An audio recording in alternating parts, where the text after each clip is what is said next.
We're back to the Neil Haley Show Network's Lyrically Lime, and I'm excited to welcome to the program my co-host and host of the show, Peyton Leonard. Peyton, how are you? And we've not talked in 2 weeks, but we've had some really amazing interviews. But this one here is, again, speaks to who you are, Peyton. You talk about your Lyme disease, you talk about your struggles, but also you talk about your faith. And this is going to be a really, really interesting interview, isn't it, Peyton? Yeah, definitely. Definitely. I'm really excited about it. Okay, so introduce our guest, please. Yes, we have with us August Turak. I believe I said that right. Yep.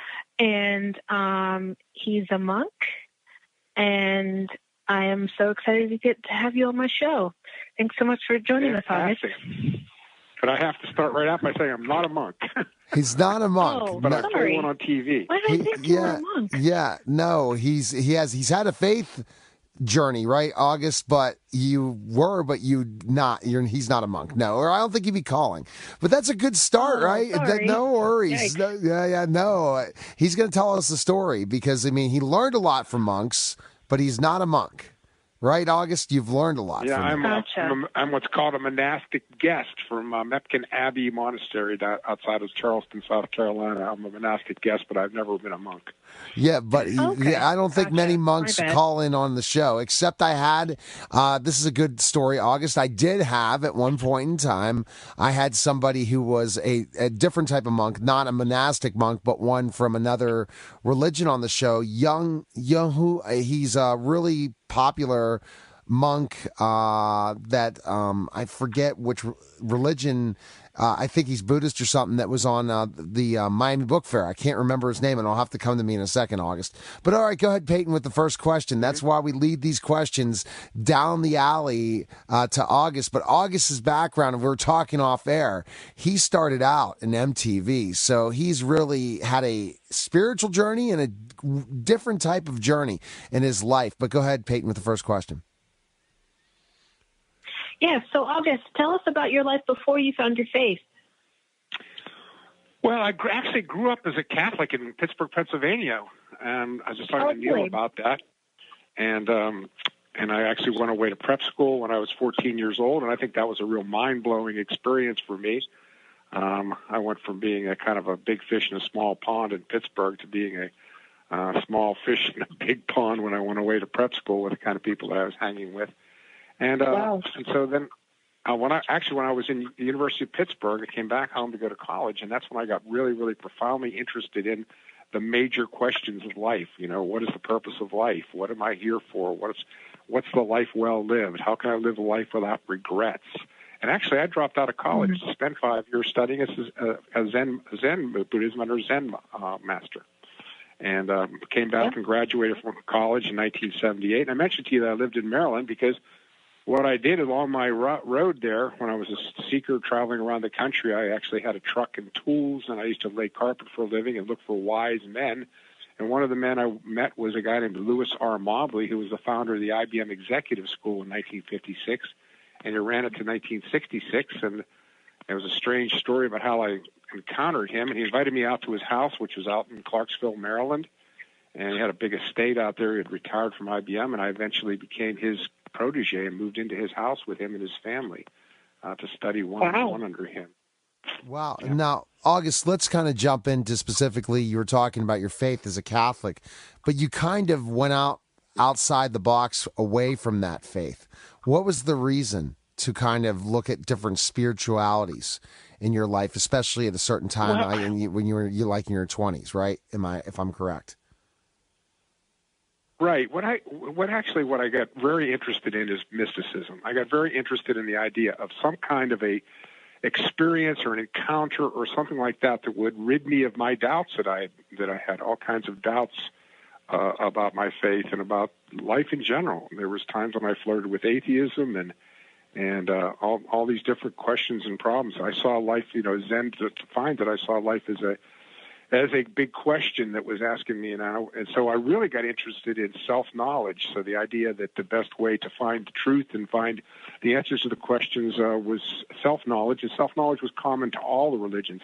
Interestingly enough, we're talking about Trappist monks and how I eventually encountered the Trappist monastery. The first time I started reading about Trappist monks and Trappist monasteries was by reading Thomas Merton, the famous Trappist monk, and I found him because he'd written some books on Zen. So there was a real confluence of thinking that went behind the monastic Catholic or Christian tradition and the Zen tradition, and Merton was exploring both of those angles. And Peyton, it's very interesting you talk about Catholicism and looking at it in different ways.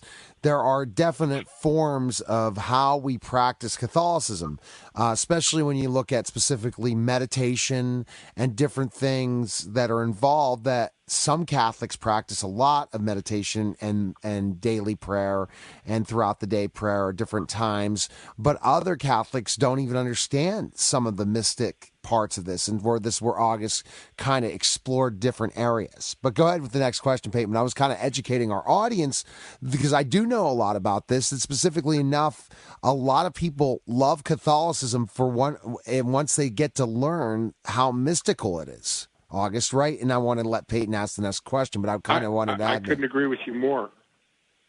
And that's what fundamentally happened to me. Is I went on to after I left Lewis Mobley, I went to New York City and latched on with MTV, and then I was one of the founder of what's now the A&E network, and I had a career in cable TV, and then I moved down here to North Carolina and got into the software business. But I was always first and foremost what I considered myself a seeker. And I started coaching college students. And then in 1993, I started my own business with a couple of my spiritual friends, actually. And that was the idea, was to start a spiritual business. Could we start a business that would support ourselves and at the same time be true to our ideals and our spiritual principles? And I was also at the same time simultaneously helping college students on our local campuses here, University of North Carolina, Duke University, North Carolina State. I was coaching them on spiritual issues, and they asked me to go skydiving with them. Some Duke students did. I went skydiving, and I crashed.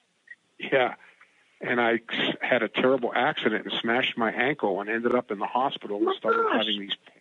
Yeah, so I started having these panic attacks, and I couldn't understand where they were coming from, and deep depression. And I suddenly realized that the reason why I was panicking was because I was facing my own mortality for the first time. And interestingly, at that point in time, then I reached back for my spirit. I felt like I'd been on this spiritual path since 1972, and now it's 1996. So I reached back for my spiritual path, and there was nothing there. I realized that all I cared about was what the doctors were going to say. And that exacerbated my terror because I said, what are you going to do when the doctors can't help you anymore? Then what are you going to do? All this work that you supposedly put in, all this praying and all this fasting and all this meditating, and now when you need it, it's not there. And that's so interesting, August. I mean, I want to interrupt you for a second, but I want you to go back and add on. But I'm really thinking about this and kind of adding that dialogue is once we find our faith, once we believe that we really have it, we're tested. And then even if we come back and get tested, we get tested even more than we even imagined, August.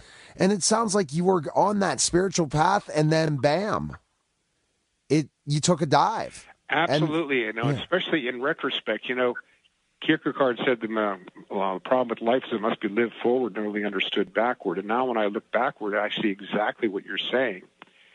And interestingly enough, I went into what I call now my 2-year dark night of the soul. When I got out of the hospital, the panic went away, but the depression got deeper and deeper.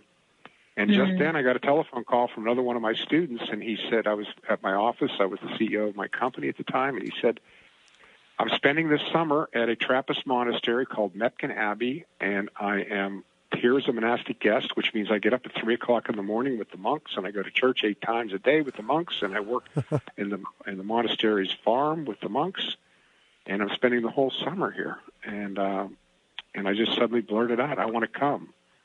And he said, let me go ask Brother John. And that was the first time I heard Brother John's name. And the next week, that very weekend, I was at the monastery myself, and I was blown away. So I came back the next weekend, and the next weekend, and the next weekend.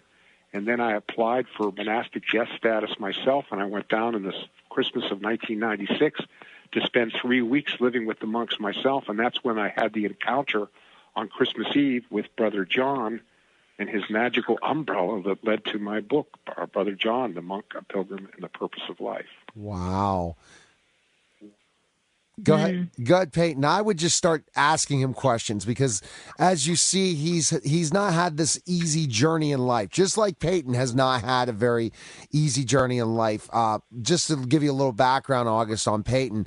Peyton has had a very challenging life in the fact that she was an opera singer that was going to school for that major, and then she got Lyme disease.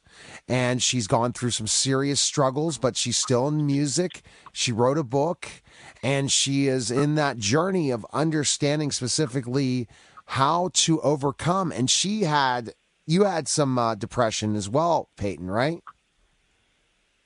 Oh, yes.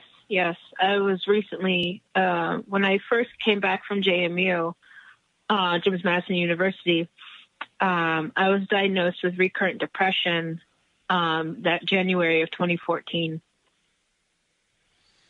Yes. Well, I'm certainly familiar with that. I went through, like I said, I went down to see the monks, and I was, as I point out in the preface to my book, Brother John, I said, listen, I wasn't going down to the monastery because I was, curious and going as a retreatant. I went there desperate for help, and I ended up going back. Matter of fact, I ended up spending 1.5 months with them. I took a sabbatical from my business, and I spent the 5 months. And, of course, their whole charism, as they call it, is to be contemplatives. And I talk about Father Christian, who became the former abbot, who became my spiritual mentor down there, and they really helped me through my struggles. And in 1998, actually, interestingly enough, I got to write a book about this someday, but I ended up having what I call a cataclysmic spiritual experience, actually on Easter of 1998. And ever since that day, 1998, to today, I've never had a moment of depression. And looking back, I had struggled with depression on and off since I was 12 or 13 or 14 years old. And I would have these bouts of, weeks or a month of depression, and I would fight through it and come out of it and go back into it. And that was 1998, and this is 2019, and I've never had another moments of depression. Wow, that's incredible. Or anxiety or panic attacks or anything like that. So I know, I don't want to speak as some kind of an expert. I'm not, but I think that there are forms of depression that have nothing to do with supposedly chemical imbalances in the brain or anything like that. I was dealing with legitimate spiritual issues, and when I solved those issues, all the problems that I had went away. That's awesome. And then all kinds, and because it's what the monks taught me. What happened after that was that everything just started falling into place. I sold my business for a lot of money, and then it was sold again for $150 million. And then my college students said to me one day, they said, you ought to enter this. The Templeton Foundation's got an essay contest. You need to enter it. You got to enter it, And I looked it up online, and it was 3,500 words or less. What is the purpose of life? This was 2004, and I'd never written anything for publication before, and the contest was open to previously published material, professional writers. It was international, and it had been going on for over a year, and I had like 10 days. But I took a crack at it, and I wasn't getting anywhere, and another student said, why don't you just write that story about Brother John in the monastery that you're always telling people about? So I banged it out in 2 days, got it in right at the deadline, forgot about it. 6 months later, they called me up. They said I'd won the grand prize and $100,000. Wow, that's amazing. And my essay was called Brother John, and that dramatically transformed my life yet again, set me on a whole different career because it was republished in the best of Christian writings, the best of Catholic writings. And then I wrote what I thought was a white paper about why I thought the Trappist monks were so darn good at business, and Forbes magazine published it, It went viral. Then Columbia Business School Publishing said, will you turn it into a book? I said, sure. So I wrote it into a book. The book became super successful. And then I became a BBC contributor and a Forbes contributor. I read about leadership for Forbes and BBC. BBC is radio. And then I came back around just last fall, and I found that so many people were writing to me over the years about telling me how they had stumbled on my essay, Brother John, and it had helped them through a divorce, and it helped them through a death of a child. And I have a nonprofit corporation that I founded around all this stuff, and I have a woman who runs it for me. All my money that I make from my books and my lectures and stuff goes into the nonprofit.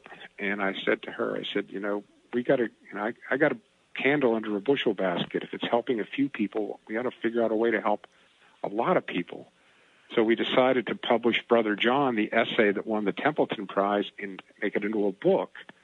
But in order to make it into a 3,500-word essay into the book, I came up with the idea of making it an illustrated book. And the Lord sent me this multiple award-winning artist named Glenn Harrington, and he agreed to do 22 original oil paintings of Mepkin Abbey and the monks. And we used that to illustrate the book, Brother John, a Monk, and we turned into a book called Brother John, a Monk, a Pilgrim, and the Purpose of Life. And it just strengthened. We launched it in October, and it flew off. It's been flying off the shelf. It's been a super successful book. And August. So I give talks and stuff. Excuse me. Go ahead. Yeah, I'm sorry. You should be a talk show host too. I'm waiting for you to have your own podcast, right? We're waiting for your podcast to come out because I think that, listen to me, Mr. Promoter, I think you'd be a great podcast. But let's kind of go right into specifically when you talk about the book, and you had success even in this newest book, but you were a bestseller for your business book. And I'm going to go with a question for the business book, right? Because, I mean, you were already a successful entrepreneur. You sold your business for $150 million. You worked for MTV, IBM. I'm waiting. Probably you lived in Silicon Valley. It sounds like your stories that you have, August, in your life. Talk about somebody that really is mystical, but yet has lived a very exciting life. I would definitely say so myself from what we've heard so far. But the question I wanted to ask is, what did you learn from the Trappist monks when it involves business? I'm a business guy. I'm an entrepreneur. Last year, I felt like I hit rock bottom and I had to make some changes. Now everything's popping again, and I'm like, what the heck? Why did I lose my faith and not stay the course? When I had everything in place, it just the I's weren't dotted and the T's weren't crossed. I had everything in place. So what did you learn from these Trappist monks? What I learned from the monks, and interestingly enough, my essay, in a sense, was an expansion. My book is an expansion on my essay. My essay was written about the individual path, and the book was written about the collective or organizational or corporate path. And both of them are on the same theme. What the monks taught me is service and selflessness. That the more successfully you forget your selfish motivations, the more successful you become. That it's in our own self-interest to forget our self-interest. Let's take, for example, in sales. The more I came up through sales, as a matter of fact, I was on the cover of Selling Magazine at one point in time. And the more successfully that a salesman forgets his product, forgets his commissions, forgets his quota, and instead fanatically focuses on selflessly helping his customer, then the commissions take care of themselves. The money and the things that we think we want out of life are the trailing indicator. They're the byproducts of living the right kind of life, of living your life for a higher purpose. And I call that service and selflessness, and that's what the monks taught me.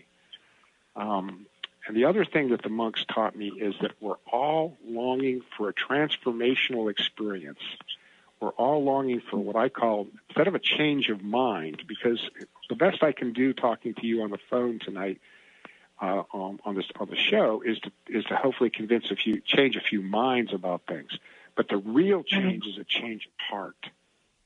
This is a transformational journey that the monks are on, that we're all really longing to be on. It's a transformation. It's a transformational journey from selfishness to selflessness. That's awesome. Go ahead, Peyton. And that's what the monks guided me through. And it's a process. It's not a learning. No.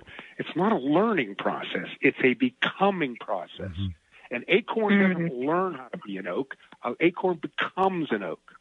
A caterpillar doesn't learn to be a butterfly. A caterpillar becomes a butterfly. We don't learn selflessness. We must become selfless through a transformation. We have to go from a selfish caterpillar to a selfless butterfly. And I agree. That's awesome. And so, Peyton, do you have a question? August has been able to answer lots of our questions by just telling us a story. And I'm just intrigued. I have a ton of questions, but you have a question, Peyton? Kind of want to ask him. I mean, look at his life, but how he's really brought purpose of service and helping others and doing his very best, but not for his own self-interest, but for others. What question you have, Peyton, for him? Yeah, I guess it kind of segues into it. I just wanted to ask, what do you want your readers to get out of the book? I feel like you kind of answered it, but I guess I just wanted a more definite answer. Well, to me, the most important thing my whole nonprofit corporation is dedicated to something. What we're lacking in our society, we're going through a crisis in Western civilization, yes, we are. A crisis of meaning and purpose. People don't have a higher meaning and purpose in their lives. Carl Jung, the great psychiatrist who was the student of Freud, he said whether God exists is a legitimate question. That man needs a God is an incontrovertible fact. It's a psychological fact. So I don't necessarily use the word God, but I can use, I'm not against it if you want to use that, but I can also use the term higher purpose. There was a wonderful article in, it's depressing, but a wonderfully written article in New York Magazine about the opioid addiction crisis by Andrew Sullivan. He said, if you think this is a standard drug problem, he said, you're wrong. This is a spiritual crisis. He said, Americans have invented a brave new world that everybody's fleeing into opioids to get away from. And I was thinking, amen. And it's not just that; it's boys shooting up high schools. It's people dropping out of the workforce. There's despair. The World Health Organization said depression is the number one health problem afflicting Western civilization today. Depression. I teach at Duke University, and they came in and told us that 25% of the incoming freshmen are already on antidepressants and anti-anxiety medication. 25%. These are the people that can afford to send their kids to school for $70,000 a year. Yeah. Mm. And so what's going on in this country? What's going on? It's a lack of higher purpose and meaning. It's because we want this, we long for this transformation. I talk about in my book, my business book is called Business Secrets of the Trappist Monks. And in that book, I said, we go to the movies to watch all these heroes be transformed. I said, all motivation can be said as a longing for transformation, but there's three kinds of transformation. When a thirsty man drinks, he transforms his condition. When a poor man hits the lottery, he transforms his circumstances. But when Mr. Scrooge wakes up on Christmas morning an utterly new man, he has experienced a transformation of being. That's this change of heart that I'm talking about. And that's what we really all want. We want this transformation of being. We want this change of heart. Yes. But we don't understand that, so we go looking for transformations of condition. We want more money. We want more booze. We want more sex. Those aren't going to fill the hole in the soul. We've got a hole in our soul, and we need to find it. We need this transformation of being. So what about the people around you, August? If you have this real, fire in your belly like you have, and you've had challenges, and then you've gone through the darkness to see light right now, what do you do if people around you are not like that? How do you, like you talk about the monks, they live amongst each other, and they live their practice, and they live a specific norms. But what if the people around you don't live the same norms and that they bring you down? What do you do? Well, to me, the most important, it's better to light a candle than to curse the darkness, as the old saying goes. And one of the things that I dedicated my life to, even in this business, remember, let's go back to my business. I started my business in 1993. I started it with three other guys to start with. We added 2 more pretty quickly, so let's call it 6. These were my spiritual friends. And I say in my book, I said, we didn't have a business plan. One of my partners said, we're smart guys, we'll figure out something to do. But the first thing we did was we wrote down the principles and the values we're going to live by. I also talk about people say, oh, you're so lucky that you met that guy, Lou Mobley. I'll tell you how I met Lou Mobley. I went into a bookstore, and I used to go into bookstores all the time and ask the owners, who are the smartest people in this city? Who can tell me something about life? Who can help me? And somebody gave me his business card, and I called him up cold because he was a spiritual guy. I was looking for a spiritual man. It just so happened, again, trailing indicator, byproduct, that I got all this business education from him. But my point is, life doesn't owe you a community of people that share your values. You got to get off your duff and get out there and find them. I wish I had a 1/10 of a cent for every poster I put up in my life looking for like-minded people. And I believe that surrounding yourself with the right people, like-minded people, like meets like for like. But here's the problem. What if you're not around that? What do you do then? I'm asking for. We're getting. Well, one of the things. Go ahead. Well, I was actually thinking about putting something on Facebook. I haven't done it yet, but on my social media, I was going to say, 99% of the time when somebody tells me I can't, I hear I won't. So I talk about my book. I said all through my whole career, I said I walked away from the safe bet. I walked around for the sure thing. I walked away from security. I made the sacrifices. If I found myself in a toxic situation, I left. I'm not going to put up with it. I don't care how much money you gave me. I had a friend of mine just recently. He's a very successful guy, and he was in a very toxic situation and everything, and he was been in that way for a while. I said, listen, Max. I said, what's the worst case scenario? Your kids go to public school. You and your wife both end up as school teachers, doing substitute school teaching. You're not going to starve. Walk away from it. Get out of there. That's true. And he's telling me, I can't. We have no idea. You read about somebody like Socrates, and when Socrates was condemned to death, one of the guys that was defending him was talking about how he covered a retreat of the whole Athenian army almost single-handedly and killed 5 guys with his bare hands, defending his fellow Athenians. We're not in that kind of a situation. We're terrified. We think we have all these terrible things are going to happen. No, you make the sacrifices. And I talk about how in my book about how I turned down jobs and refused to move. I actually ended up torpedoing my cable TV career because people wanted me to move back to D.C. and New York. And I told them that I was working with a few college students, and I had promised them that I would help them spiritually. And I ended up getting a reputation as a religious nut. Oh, jeez.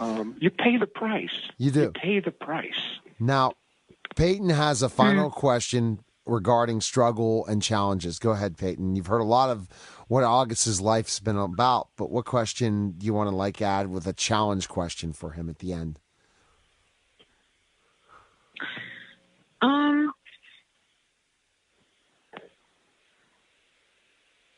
Any to think about, Peyton? I have to think. Yeah, go ahead. I have to think about it. You have to think about it. I can go and you think about it. I'm asking one more question because I could talk to August for hours. Now, you talk about toxic situations and toxic people, and you always say if somebody's saying negative things to you, you flip it around to a positive for yourself, right? To keep the positive vibe. When people say you can't do something, you say, I won't. That is not correct, August. So give me some other examples of that. Well, first of all, I think there's certain ways in which you can turn around toxic situations, but there's also certain ways where you just got to get away from them. There are certain people that are just toxic, and they're not worth the time and effort because you're not going to turn them around. It's kind of like the Alcoholics Anonymous pledge. The Lord gives me the ability to know the things that I can change and the things that I can't change, and the wisdom to know the difference. So I'm not a Pollyannic kind of person. I don't believe that I can go in. I have a magic wand that I can go in and change but but to me, the thing that I'm always talking about is that it's in your own self-interest to forget your self-interest. And if you apply yourself to life, and I'll give you another real quick story of something that happened, that I keep talking about happy accidents, that the monks don't just know how to make success happen, they know how to let success happen. And that's one of the things that I've learned something from them about. I was actually, for years, I coached these college students for free.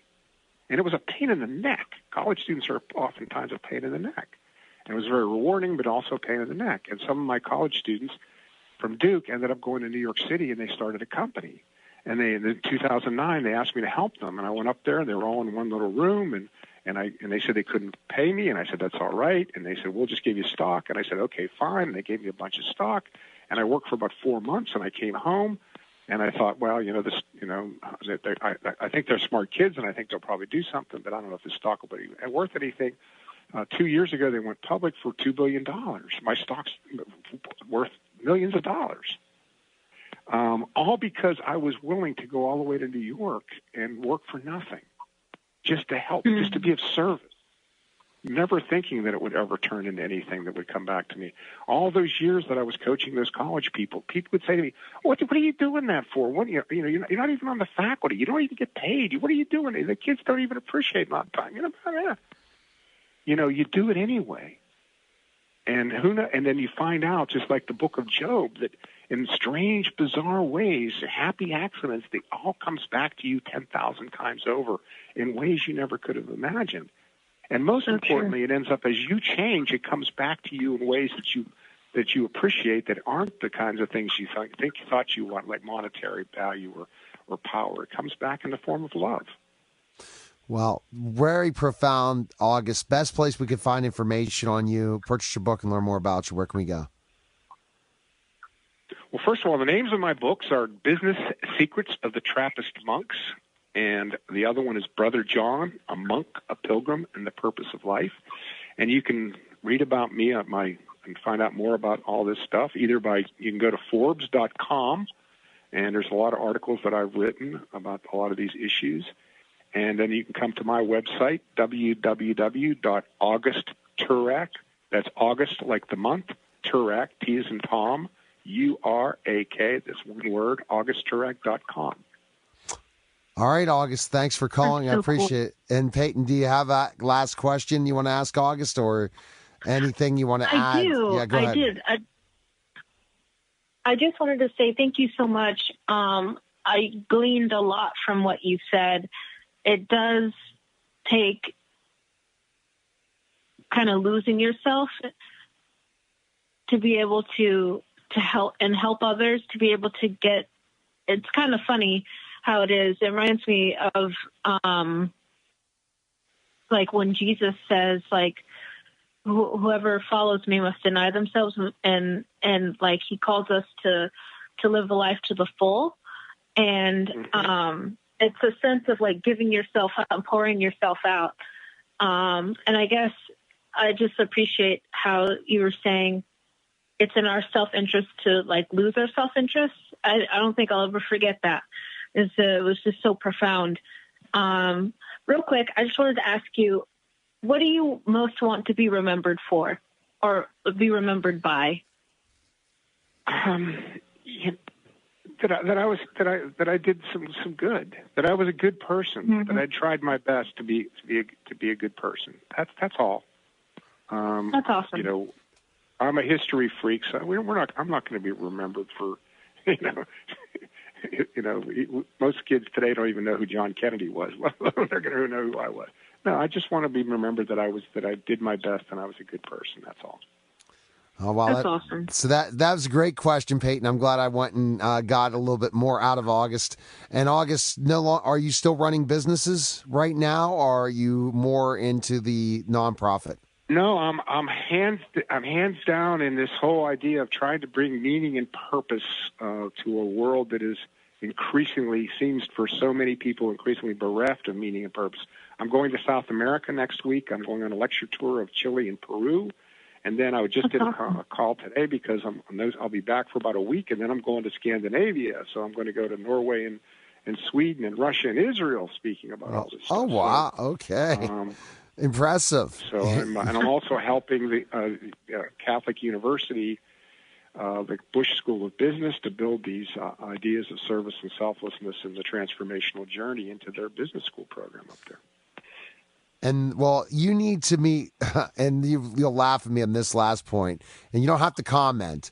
You and President Trump should meet someday and talk and see what he would say to you in some of your ideas and thought processes about leadership.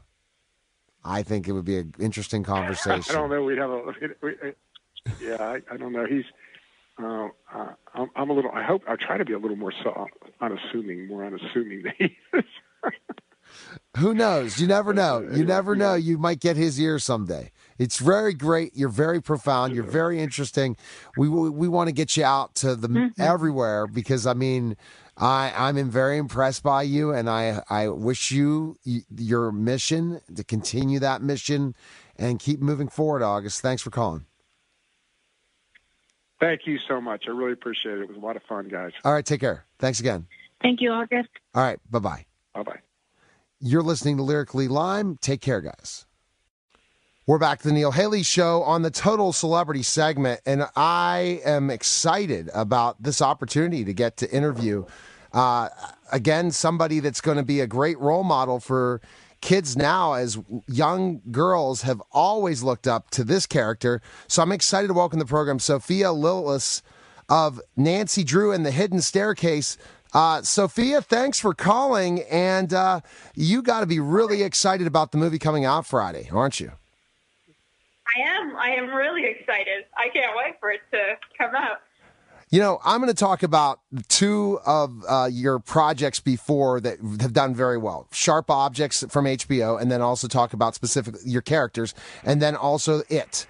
Is this different for you? You know, the kind of characters you're playing now compared to those two? I'm sure it is, but how have you prepared the differences and all that stuff, for sure? Yes, it's very, very, very, very different. I felt like it was really fun to be those characters and work on those characters, but it was a very dark role, both of them. And I felt like maybe it would be really nice to kind of work on this more family-friendly movie.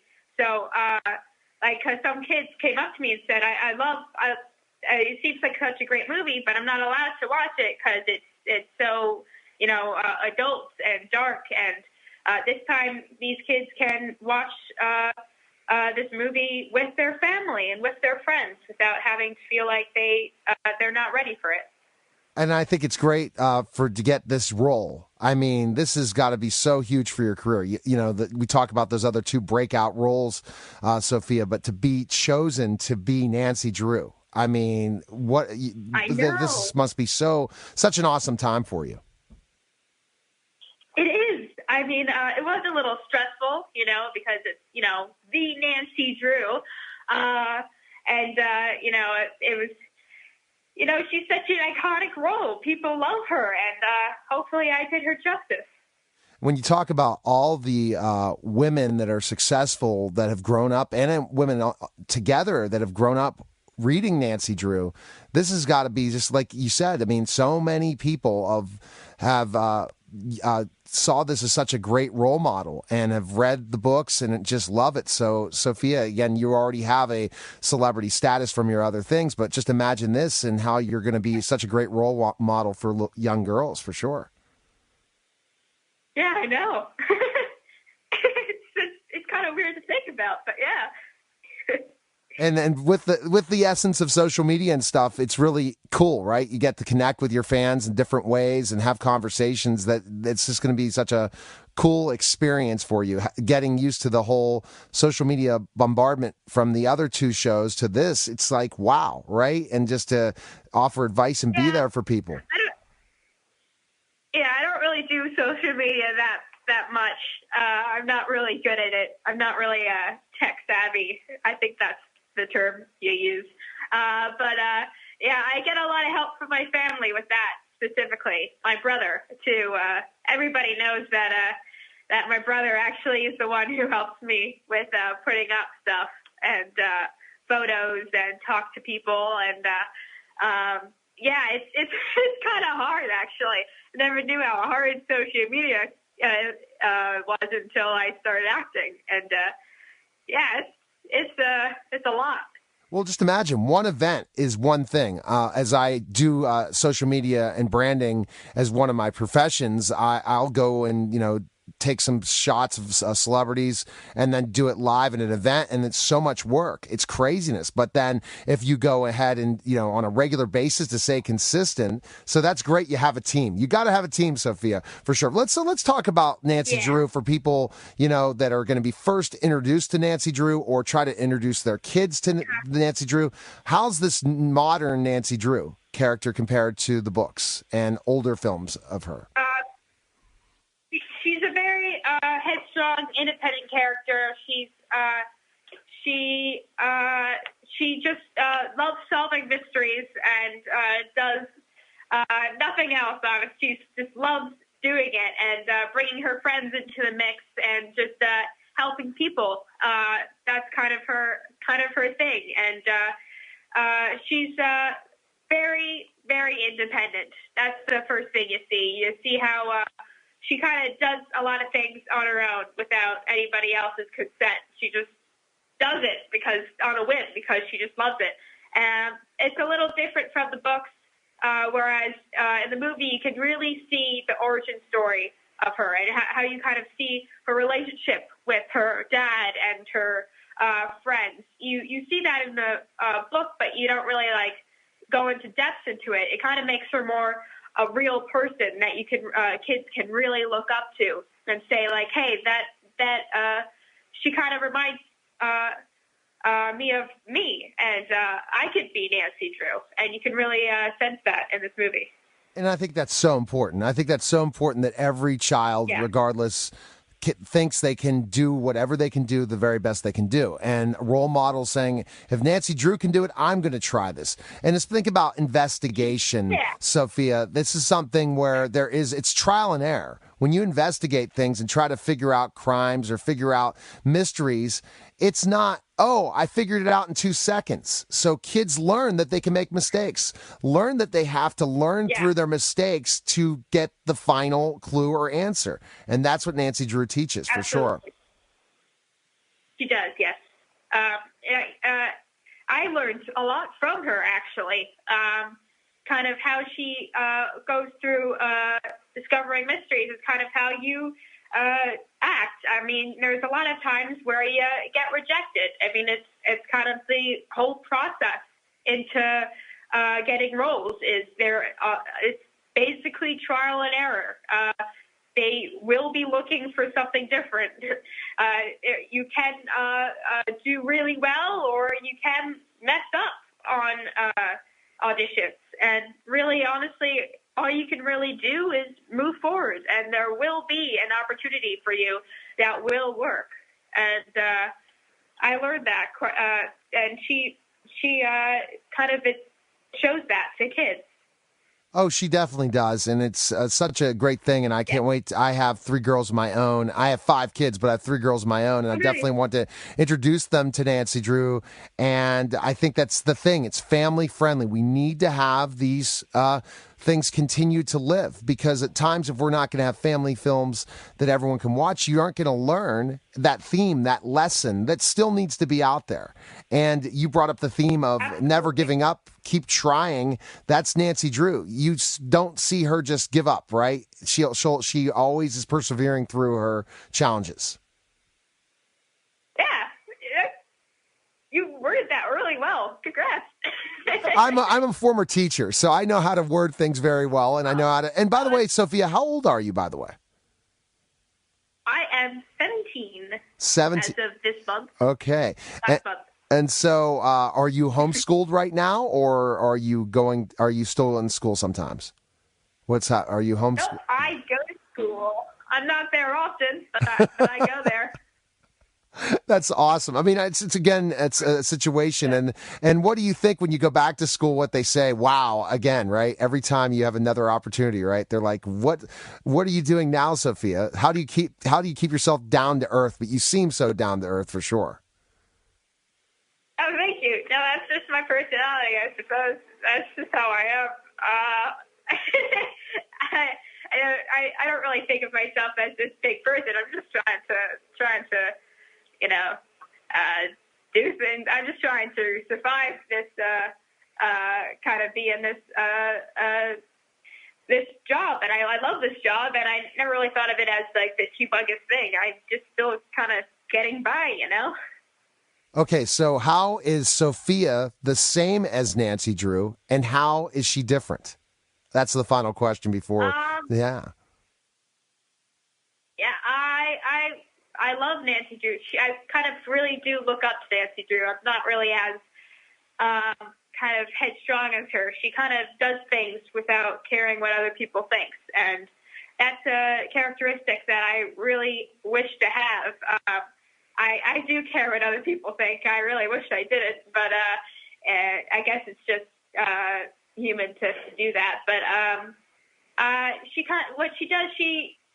does her job, and she solves mysteries because she loves solving mysteries, and I act because I love to act, and I think in that certain way we are similar. And different. You shouldn't care what people think, Sophia. Just go for it. And you know what? And your career so far, you just say, what's the next goal? What's the next step for Sophia? What do you? And I know you can't say projects, but there's more for your fans for sure, right? To connect to you, right? Where's the best place you can find info on you and learn about it? And again, Nancy Drew is in theaters, The Hidden Staircase, on Friday. But where can we find information on you? Are you on social media? Best Google you. Yeah, go ahead. Yeah, social media. Usually I post stuff whenever I am starting working on something. I usually update that on my social media, Instagram, Twitter, all those things. Yes. See, that's a good thing. You don't care what people think, because if you were really caring what people think, you would be on social media 24/7 like some of the other stars. So you keep staying down to earth, Sophia. Best of luck with the film. I hope it's a tremendous success and continued success in your career. Thank you. And thanks again for calling. I appreciate it. Of course. Thank you. All right, take care. I'll see you later. Neil. Okay, bye-bye. See you guys. Bye. You're listening to Neil Haley Show, and we'll be back in just a moment. We're back to the Neil Haley Show on the Total Celebrity segment, and I tell you, I've had these guys both on, but I'm such a Superstore fan, so I'm excited to welcome the program from NBC Superstore, Mark McKinney and Lauren Ash. Guys, thanks for calling. How are you?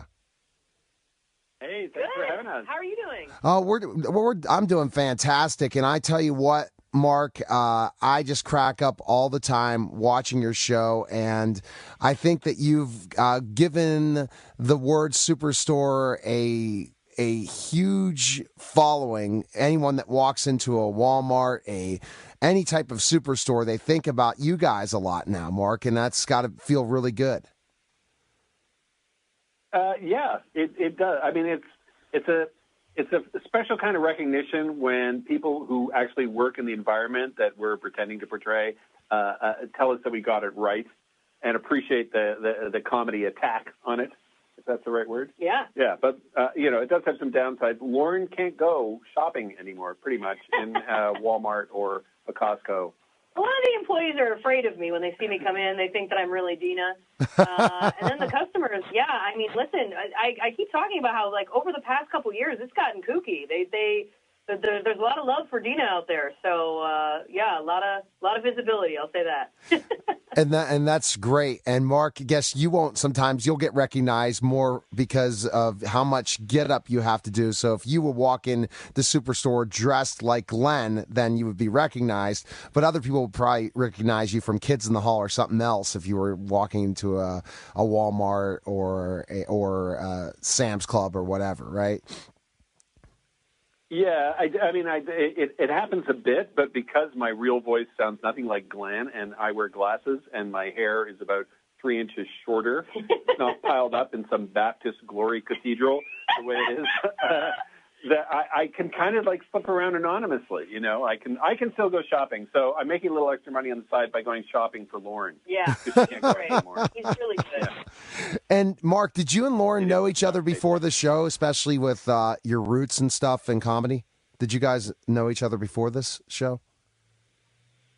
We met, and to my embarrassment, I don't remember the meeting. Yeah, he taught me a workshop. I was in the Second City Touring Company back in about 2004, and he taught us a workshop. And I remember it, and he was a great instructor, but I did not make an impression, I'll say that.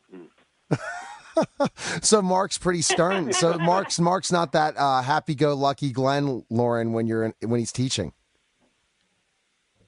Listen, I mean, he was all business. You know what I mean? Was he really? Yeah. Okay. But not in a bad way. No. I really liked the workshop. I thought it was great. But I, of course, knew who Mark was. I mean, he's like Canadian comedy royalty, so I was very, very aware of who he was. And, you know, at the time, I was just, you know, a young pup nipping at the heels. So. But now she has married into the family. So, Mark, update us what's going to happen in the second half of Superstore without spoilers. What should we expect? Without spoilers. Oh, well, let's see. We get to meet Dina's birds in an episode that I directed and go to her apartment and see her apartment. And coming up this Thursday, Dina and Garrett have to mind my new baby Rose while I have an accident while baby proofing. Is that how I put it? Yeah. I'd say that's it. Yeah. And Dina could not be more indifferent. Is that? Yeah, I mean, Garrett and Dina are probably the two worst choices to take care of an infant. So why not make them the ones? Feral dogs might have been a better choice. Correct. Yeah. Well, but listen, hijinks ensues. So there you go. So, as a babysitter, tell us, Dina, what does she expect the kid to do in that time period? What does she want? Like, is there certain rules and regulations that she has to follow as a babysitter? Yeah, I mean, listen, Dina is a rule follower, so perhaps if they were more clearly laid out. Actually, you know what? She is a rule follower, and that does come into play a little bit. Right at the beginning of the episode, it comes into play a little bit that she's like, wait a minute, like, I don't like this, but I know that I will do a better job at this than Garrett, for example, so she kind of feels like she doesn't really have a choice, you know, because that's Dina's thing is that she, you know, regardless of her personal emotions about something, she also, if she thinks that she's going to do a better job, then she's going to step up to the plate. You know what I mean? She would never, like, leave a child in peril, for example, you know, whereas somebody else maybe not paying attention, she's a little overprotective. So, yeah, I mean, it's a big episode. There's the big bang finish, so I'm excited for people to see it. Mm-hmm. And Glenn, how are things going as a parent for this newest child? Has it been tough going to work? Because I haven't caught up. I have to catch up in Superstore. I interview so many people. I catch up and binge watch everything. So it's time for me to binge watch this next. But what's happening to you as a parent? New way, yeah. It's interesting you put your finger on it. The baby's arrival is basically going to drive Glenn's story through the second half of the season to very new and interesting places. That's all I can say. You said no spoilers, and they asked me to say no spoilers. So, yeah. But that's a very good question, sir. Very good. Oh, thank you. I'm a huge fan, and I hear all the different stories. I've had both of you guys on my show at one point in time, so I like having you both together. This is a lot of fun. So, Lauren, last question for you. Where do you see your character go? It's kind of changed in certain ways. What do you expect Dina to do this season without spoilers? Anything more Yeah, there's a lot to come in the second half of season 4 for Dina. As Glenn alluded, we do finally get to meet Dina's birds, which the fans have been asking about since season 1. So it's very exciting that we finally get to see that other part of her life. But Dina definitely goes on a bunch of self-discovery. You know, when we left off at the mid-season finale, she was kind of questioning what her role is in the world and what she wants her kind of career to be, and is this the job she wants to do for the rest of her life? And so she kind of comes to a decision that, she really likes being an assistant manager, and that is kind of all she wants to do. So we get to see her kind of exploring in other ways in her life, which I know is just going to, I mean, it's shocking, it's dramatic. I can't be more excited. I couldn't be more excited for people to see how this season plays out for Dina, because there's so much big stuff coming. Okay, so everyone needs to tune in Thursday night to Superstore. Thanks for calling, Mark. Thanks, Lauren, and take care. Thank you. All right, take care. All right, see you guys. Bye-bye. You're listening to Neil Haley Show, and we'll be back in just a moment.